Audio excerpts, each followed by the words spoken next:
Hello there and welcome to the Secrets of Organ Playing podcast. I'm your host, Vidas Pinkevičius.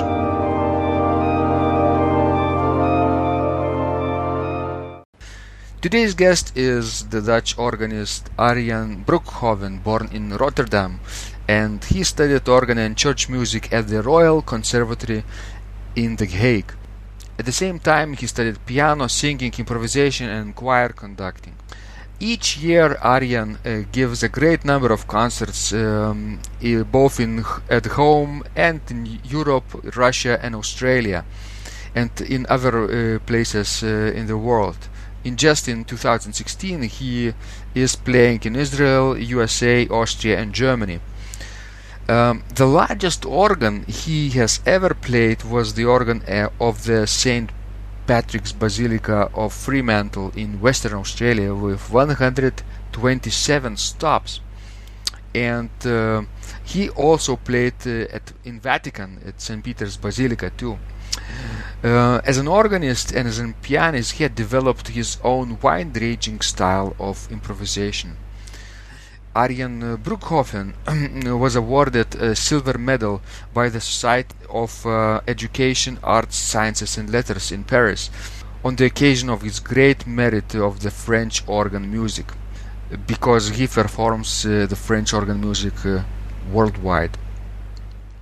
Arjan is the titular organist of the old church of Berkel and Rodenrijs, built in 1732. Each year he plays about 450 concerts and services. He has worked on numerous recordings for radio and TV and recorded about 200 CDs and DVDs. Besides all this, he is also the director of 3 large and well-known Dutch male choirs. As a composer, he is renowned for his many compositions for choir, organ and other instruments. In this conversation, Arjan shares his experience as a concert organist. We talk about his experience with different instruments, how he prepares. We go behind the scenes and know all about his preparation schedule, about how he writes registrations, and even how he improvises. The most important thing Arjan stresses in his practice and concert schedule is the extreme seriousness of preparation, doing the homework ahead of time. So if you are a concert organist of any sort, on large organs or small organs, traveling the world or just playing in your own country, I think you find this interview inspiring and you will learn a lot. Let's go to the show. Thank you so much, Arjan, for doing this interview. I'm so delighted to talk to you about your worldwide organ experience. I know you're such a traveler when it comes to organ recitals all over the world. Our listeners who come from all over the place, from 89 countries, will be delighted to know your experience in various countries with fantastic and different organs. Thank you so much for joining in this show and welcome to the show. It's great to do. Thank you. So let's start, Arjan, with the very fantastic story, of course, you can share with us. Can you remember the time when you first fell in love with the organ? What was the instrument and who inspired you to begin playing? I'm sorry, I didn't fall in love for the organ. I fall in love for my neighbor girl. Ah. And I was hopefully in love, and she went to organ lessons. And I thought, what shall I do? Shall I go with her? And I was 9-year-old, so it was a very little child love, you know. And then now we went together to an organ lesson, and after lesson 44, she stopped. I can remember it was Green's Leaves. But after that, she stopped with organ playing, and till now I'm playing, and the love ended after a few months. I see. And, of course, I'm married with my wife, not the same as that girl, but that was the reason that I started with organ playing. Uh-huh. So very funny. And after that, I feel a lot of love for the instrument. But it started with love to my neighbor girl. Fantastic.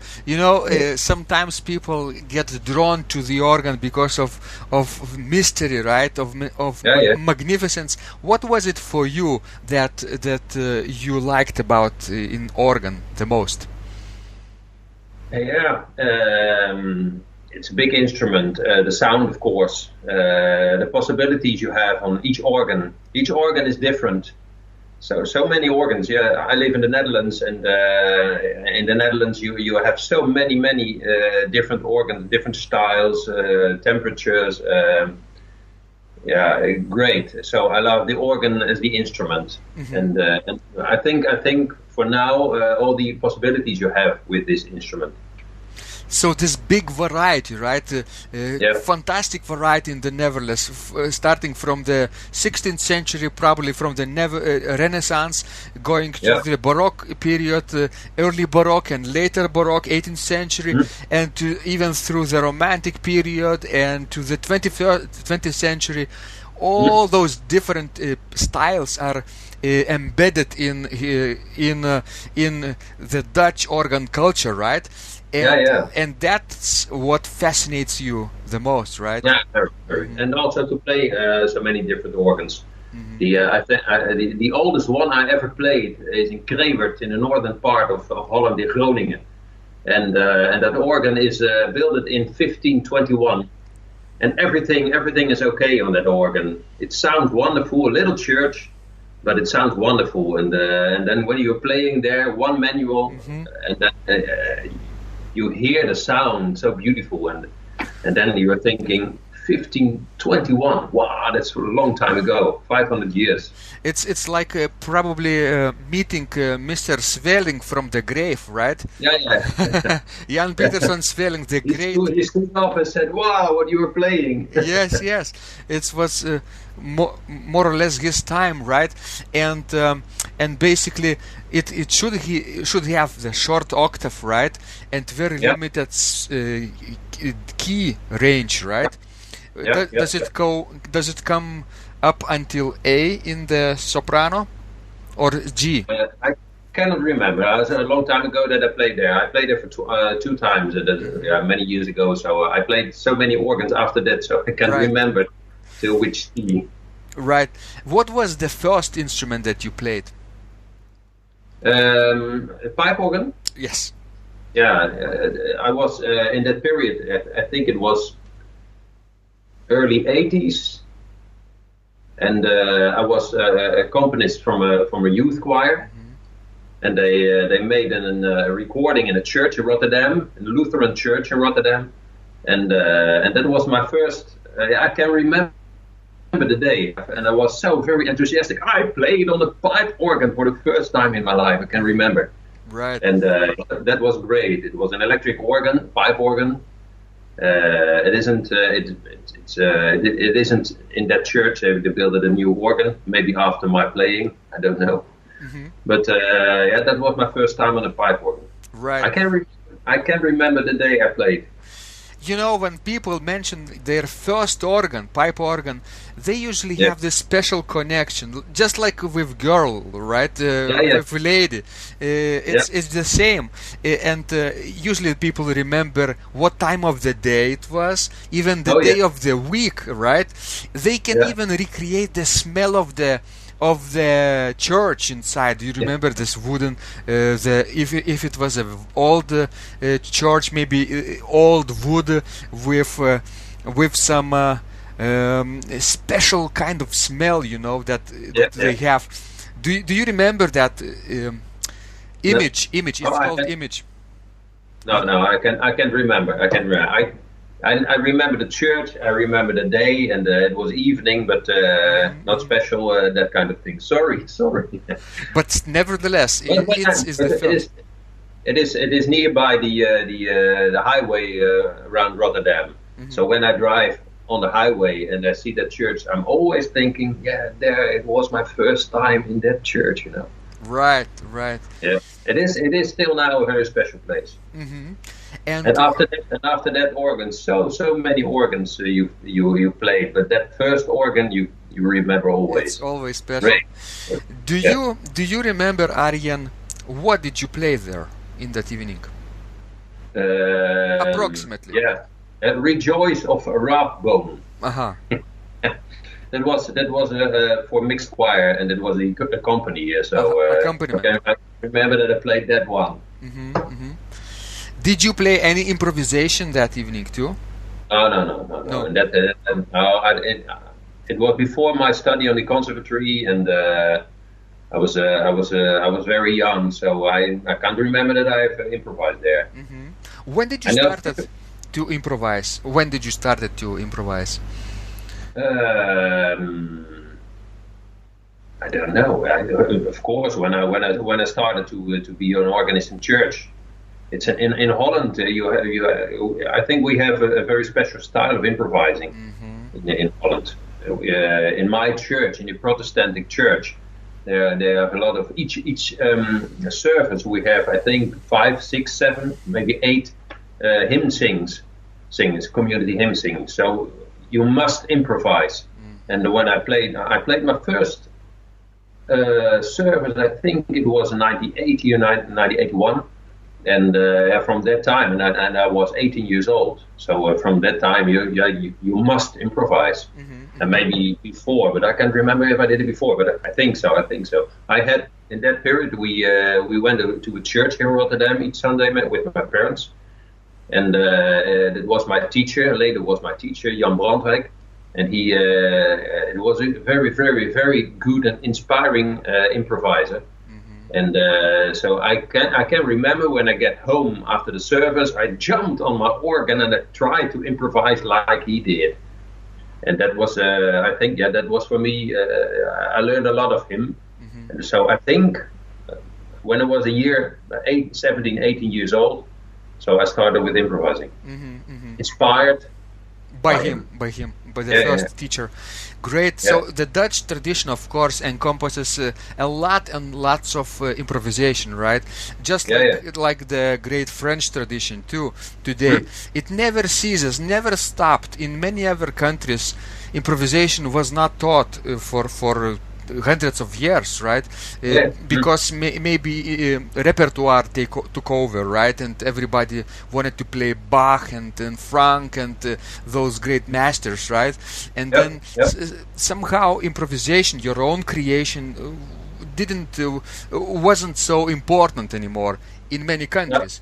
But in the Netherlands, it never stopped being taught. So to say, this you do continue this swelling tradition from 1600s, right?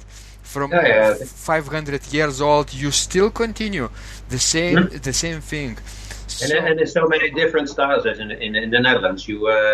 I have a lot of colleagues. They are playing very, very modern. Improvising in a modern way, like Ligeti and the minimal music. That's very often here, and and you have also the old style, popular styles, a little bit like jazz, and you have so many different styles of improvising, and that's very interesting for the Netherlands. What is your favorite approach or style to improvisation today? Or do you have one? You probably have your own unique, right, approach to improvisation. I have my own style, and I see it as a very big compliment. And when people are saying to me, the way of improvising you are doing is that's especially Arjan Breukhoven style. Shall I say? Right. So is it possible to compare your style with anybody's else? Is it like the great French tradition? No. I think when I was young, my father recorded each week a program on the Dutch radio, and that was an organ program, and I think 80-90% of everything they broadcasted was improvisations. And we had many years ago a few names that were very famous here in the Netherlands, Fijke Asma, and we had here Klaas-Jan Mulder and some names, Piet van Egmond, and they had their own styles. And my father recorded each week, and I have it on the cassettes. What was it? Yeah. So and I played. They played it, and I copied it. Oh. And I wrote it on the paper. Like dictation. Dictation. Yeah, and that style of improvising I play. And when I hear myself on recordings many years ago, you hear the style which I'm playing now till now. But it's my own style. Maybe you can hear it on CDs or on YouTube. You can hear it also. Right. And but not only that style. When I studied on the conservatory in The Hague, I studied on the Royal Conservatory in The Hague by Bert Motter. My teacher was Bert Motter, and Bert Motter is a very, very, very good improviser. Mm-hmm. But in a modern style, like minimal music. It's great when he played. And and I learned also improvising in that style. And of course also like a Vicinium and a fugue and a Passacaglia and a trio, all that kind of styles I learned on the conservatory. Mm-hmm. So all that information I have in my head, and with all the knowledge I have my own style. You mentioned minimal style, right? Minimalistic. Yeah. It sounds very simple, right? You repeat one idea for 5 minutes, you change something for 10 minutes, and then you continue in the same mode, right? And then, but it's not simple at all, I suspect, right? No. It's not at all simple. It's very technical, right? If you continue this motor motion. Yeah, I think it is very difficult, but organ playing seems to be very simple. Mm-hmm. It seems. I go next week to America for a concert tour, and they asked me can we change the program? I said no, because it seems to be very simple what I'm doing, so you can change everything. But I prepared everything for a long time, of course. So my program, I play this program, and I can do an improvisation extra of some. But not it isn't possible to play next week. Completely different program, right? Yeah, impossible. Mm-hmm. I play also piano, and a few months ago, they asked me for a funeral service. It was in 2-3 days. Can you play the second of Rachmaninoff? I said. Not in 2 days, I'm sorry. Yeah, but I hear it on the CD. It's very simple. Yeah, I know it's very simple, but not in 2 days. And it was recorded a long time ago, right? Yeah, of course. Mm-hmm. So the people are thinking everything on the organ is very simple to do. Also improvising, minimal music. But find a good idea of a theme for that improvising. Yeah, it's not simple, difficult. Yes. So. But great to do. Yes, and do you think it's important for the organists to learn some basics of improvisation today? Yeah, think so. It's vital. And, in the Netherlands, sure, but I don't know in your country. Are they playing improvisations in church? You know? A little bit, of course, because the church service is so unpredictable. So you better improvise more than repertoire. For example, when we have a service that started at 10 a.m., 10 minutes before the service, in Holland, it's usual to play an improvisation. So you must improvise for 10 minutes. Okay, you can also play literature. But every week, every Sunday, 2 services, and then, as an amateur, to play all literature, it's very in a few months you have played everything, maybe what you have. So it's simple to improvise. Yes, 10 minutes, and then before each hymn singing, you must improvise an intro. And in that intro, you must hear the tempo, and you must hear the key, and you must hear the melody. So, it's better to improvise it. And when you accompany the people, so also make your own harmonization. And after the preach you can improvise, and then after the service you can improvise. So in the Netherlands, it's usual to improvise, and I think it's in the Protestant church, and I think less in the Catholic churches. There are more liturgy, so I think especially in the Protestant church mostly. Arjan, I've heard an opinion, a very scientific opinion, about written down compositions of early masters, that majority of them were models for improvisation and composition. Do you agree that it's just for models? I shall tell you a story. When you know this one.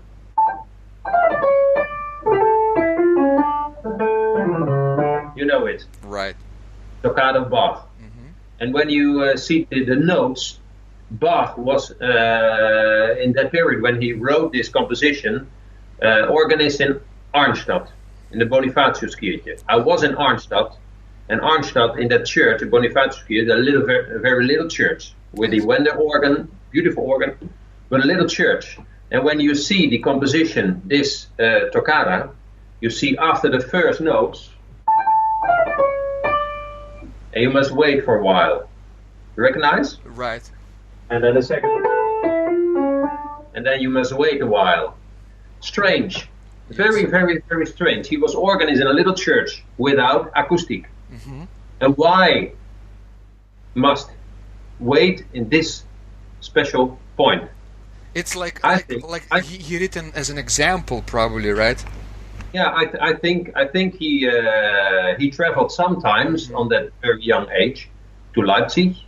Story goes so, and he traveled to Leipzig and he played when he was a young guy in the Thomaskirche, and then you have an acoustic. I think he improvised this composition, this later composition, in Leipzig, and he thought, wow, that's very good. So I think this was first an improvisation, and then he put it on the paper. So, as you told, the great composers were also very good improvisators. And a lot of organists can get away with just playing the repertoire today. No improvisations, right? In the concerts, at least, in recitals, in concert tours. But in early days, it was very much required to be an organist, an improviser, and a composer at the same time, 3 in 1. Like a good coffee, right? Milk, coffee, and water, 3 in 1. And sugar. So, do you think this tradition should be treasured today also, and still continue to develop improvisation and composition as well as the repertoire playing in the 21st century, perhaps? Every organist is free to do it. I think for me it is very interesting and very joyful to do it. I play, of course, I play my literature, and I compose and I improvise, and it's very nice to do. But I think everybody must do what they want to do. But when you want to compose music, I think it's very important also to improvise, to train your fantasy or your creativity. Arjan, do you agree with that statement that playing repertoire helps your improvisation, and improvisation helps your repertoire playing as well? Yeah, I'm going to the States next week, and I have a master class on one of the colleges in Iowa, and they asked me to give a college to give a master class improvisation, and I thought, what shall I tell that students? And I want to tell them also to take the toccata Boilement and try to improvise in that style of that toccata. Or take another organ work and try to improvise in that style. So you have you can make a copy. no problem. And but try it. And it's very logical, right? Because in early days, people did that all the time. We have the evidence from Johann Ludwig Krebs, the student of Bach. He wrote A minor preludium, I think, in the style of Bach's F major toccata. I think about you talk about Bach. And when you see the early works of Bach, and you see he visited in Lübeck, Buxtehude, and he visited Georg Böhm, and you hear the influence of those two composers in his early music. So it isn't strange. It isn't strange to use other styles, other compositions, for an example for your own composition, and then you can develop your own style, of course. It's like reading books, right? Text books in your own language or other languages. The more books you read, the more knowledgeable you become, and the more free you become to express your own ideas, right? Yeah. Maybe and that's the same in music. Maybe one book won't change you, but reading 100 books will definitely you will become a different person. And also your banking account. Completely true. Yes. So Arjan, when you remember your early days as an organist, what was the most challenging thing for you when you just started playing? Do you remember what was the most troublesome for you? The troubles for me? Pedal playing, maybe sight reading. What was the bass clef? Perhaps not. But do you remember what made you the biggest troubles in the beginning? In the beginning, I think it was. I started the first 2 years when I told you the story about that girlfriend, and in that period I had the music was not like a Vicinium or something like that, but it was with an accord on the left hand, and on the right hand a melody, and then on the with the pedals we had in that time 13 pedals, So the pom pom pom pom pom, and that's all. And then with my left hand only a chord, a C and the F, and then after 1.5-2 years, I get private lessons. And then I must learn to play with my left hand. And I can remember I must read on the F key. So it was very terrible. I thought, okay, there was an F on the music, on the score. So I thought, okay, F, that's the A, the C, and the F, and that's a F chord. But and then I must learn to play with the F key, and that was I can remember they were very terrible in the beginning. Do you mean F key or F clef? The bass clef. Clef, right? Yeah, I think the clef. Yeah. It's very strange sometimes for people who start with the treble clef, which is G clef, in the right hand, and then suddenly they have to transfer their own thinking into the bass clef in the left hand and the pedals. It messes things up a lot for a lot of people. What helped you at that time to master the F clef? Do you remember? My teacher. Teacher, right? Play it as I say. And how long did it took you to master this clef? I can't remember. It was not very long. But not very long, right? No. A few months probably. Maybe not longer. Not longer. I was 10, 11 years old, and then you learn very, very quickly. So would you say for people who are frustrated with the bass clef today, maybe they are teenagers or maybe older people playing the organ for a few months, and they discover this strange bass clef, and they say, "Oh no, I cannot do it." Would you say that it just takes a few months and you will be master of that clef? Do you would recommend to continue to play the organ or to drop and do something else? Always continue. And try it again and again and again. And I think search for a very good teacher. I think that's very important. Mm-hmm. And he or she will help you to learn everything. I think very especially for young people, there are no problems with an instrument. But when you are inspired to play it, you can do everything what you want, I think.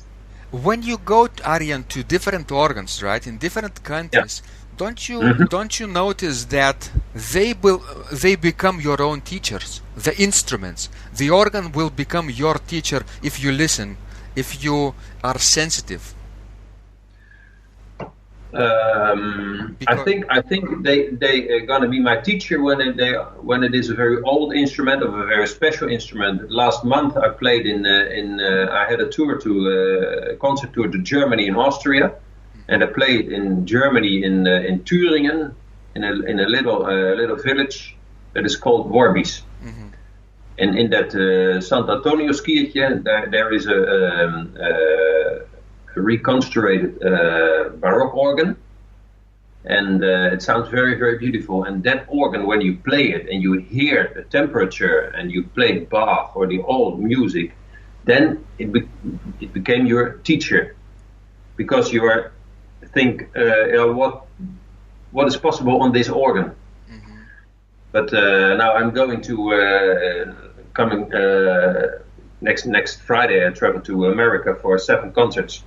And those organs are, I think, a little bit similar to each other. Mm-hmm. And I don't think it is my teacher. I think I am the teacher of that organ.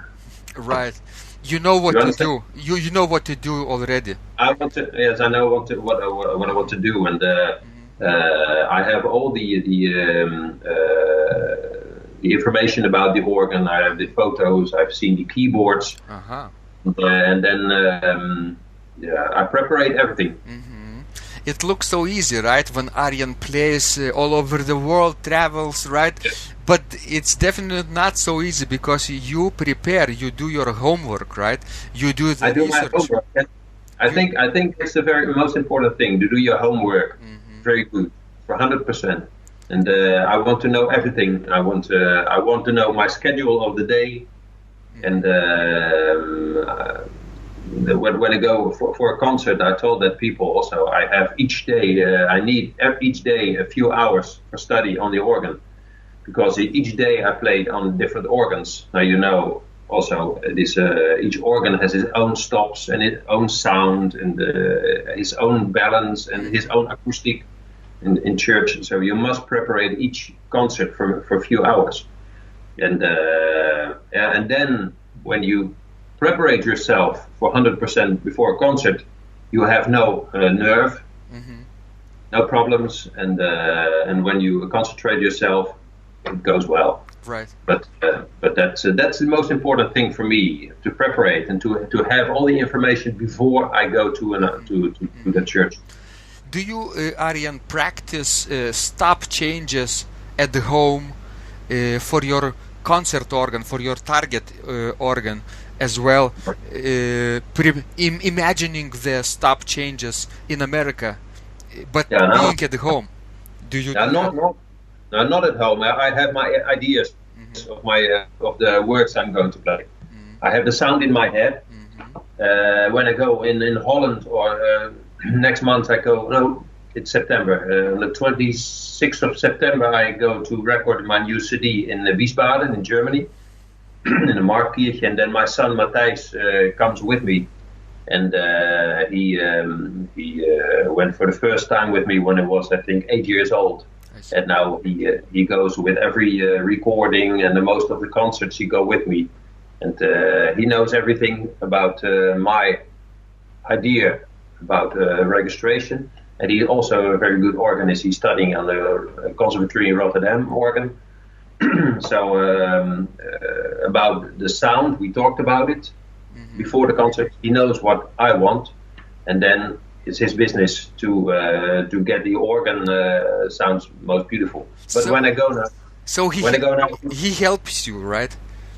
yeah, it's very nice. We don't write anything on the music. I No see. registrations, and then, for example, we are going now to Germany, and we do the same as we did 2 years ago in Finland. I recorded my CD Finlandia in Turku, on a beautiful organ in Finland, the southern part of Finland, and we went to the church in the morning, and the microphones were all ready, and we are going to play, and no practicing, I see. and just from the beginning, and okay, record, we can start 5 minutes till now, or 5 seconds from now, okay, and then everything is in our head, what we want for registration. How long did it take for your son to read your mind, to learn to read your mind? About music, you mean? About changes of registration, because of course he has to. Now we, for example, when I play, I like to play also transcriptions of orchestral. Now we have now on the program the fifth of Beethoven, and what he do, and I do it too. We listen to the orchestra, what's happening in the orchestra. Another interesting thing on Finlandia, or Sibelius. I played it on one of my CDs, and there is a few times in the beginning there are timpanis, and then you can use some organists playing also that transcription, but they use the couples of the pedals to the manuals. But I think it's impossible. A timpani sounds very low without high sound in it. So don't use the couples, and that's why we listen first. When we're going to play, we listen first to the orchestra, and then we try to translate it to the organ. And that, and we talked about it, and after so many years, what I want. So it's very, very nice. I see. It helps, right, to have an assistant like that who reads your mind and helps to transfer the ideas from the composer's mind to your mind and to the listeners as well, without writing it down, right? And very unique. I think it's very unique what we have.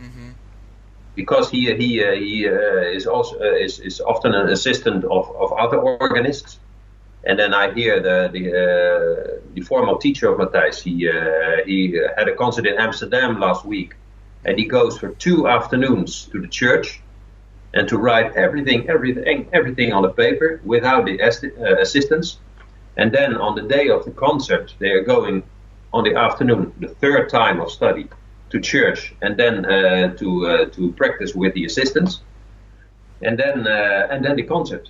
So he needs 3 afternoons, I think 9, 10, 11 hours for preparate the registration.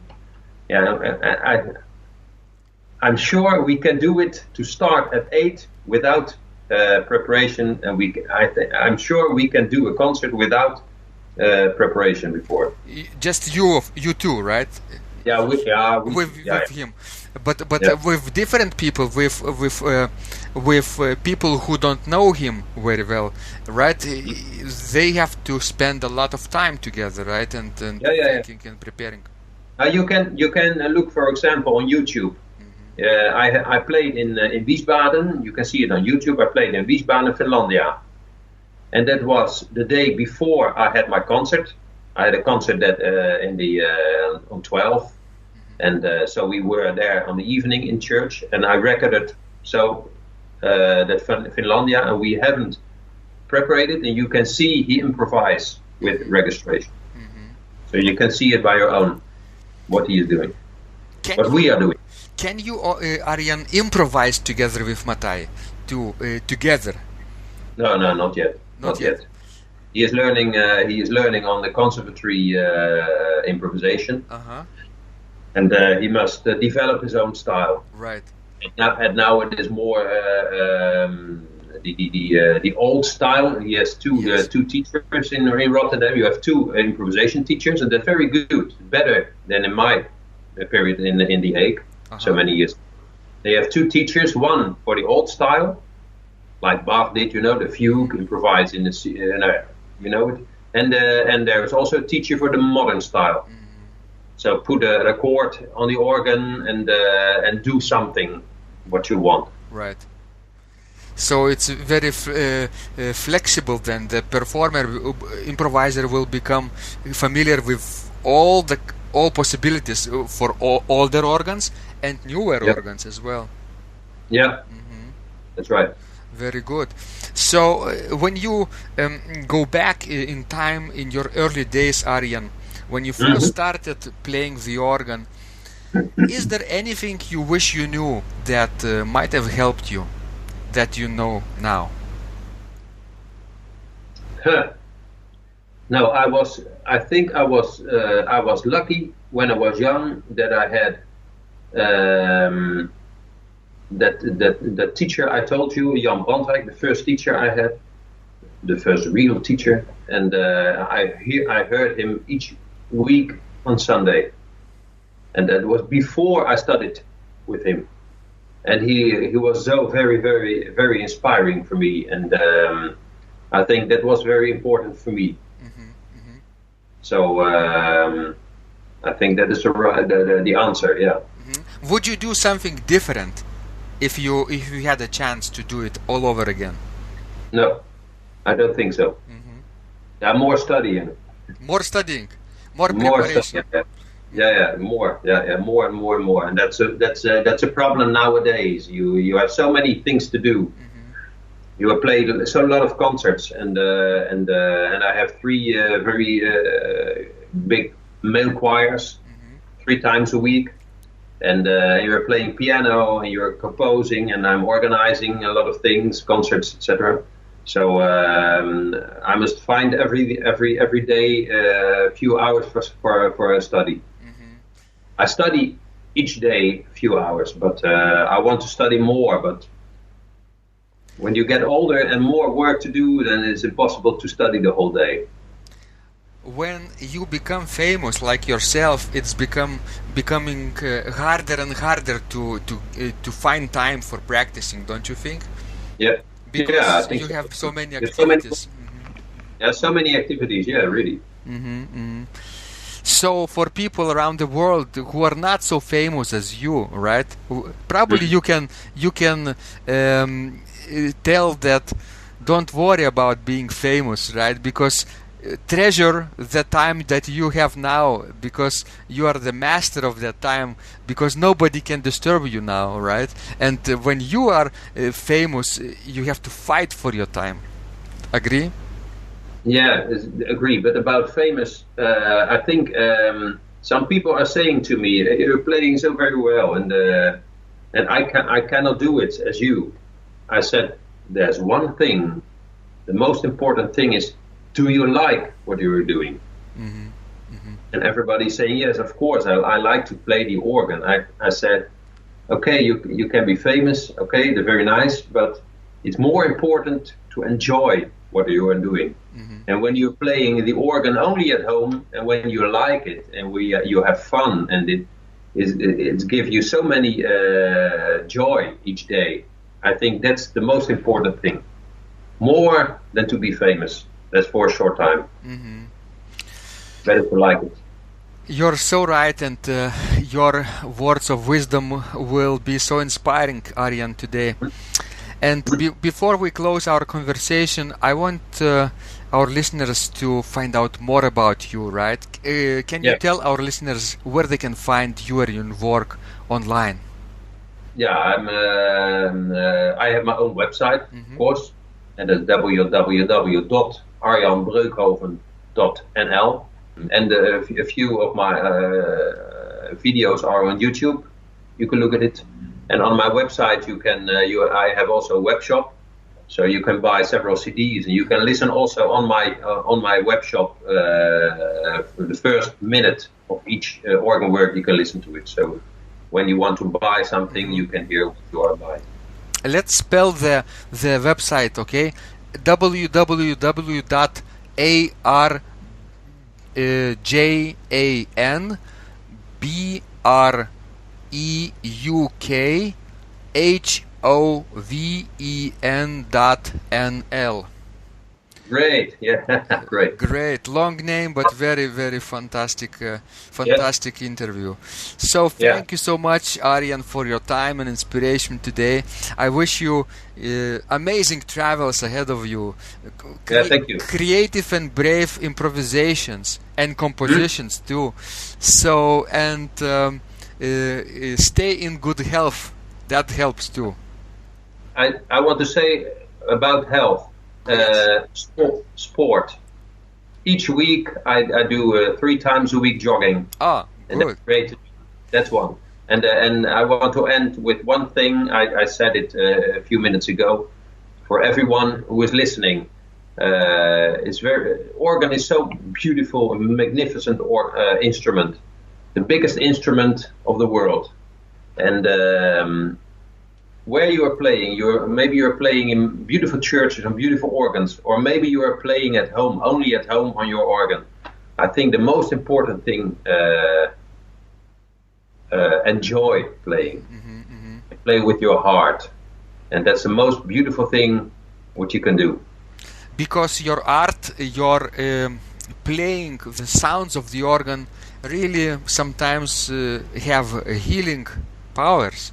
For at least for your soul, if not for the body. Sure. No, very, very, very good. Thank you so much, Arjan, and let's keep in touch. It was great to do, Vidas. Thank you. Fantastic. If you liked this conversation, I encourage you to visit my blog Secrets of Organ Playing at organduo.lt, where you will find lots of insights, practical advice and training for every area of organ playing. You can subscribe to this blog for free to get your daily dose of inspiration and to be the first to know when any of my future podcasts roll out. I hope to help you reach your dreams in organ playing. I'm Vidas Pinkevičius. Thanks for listening, and I'll catch you online really soon.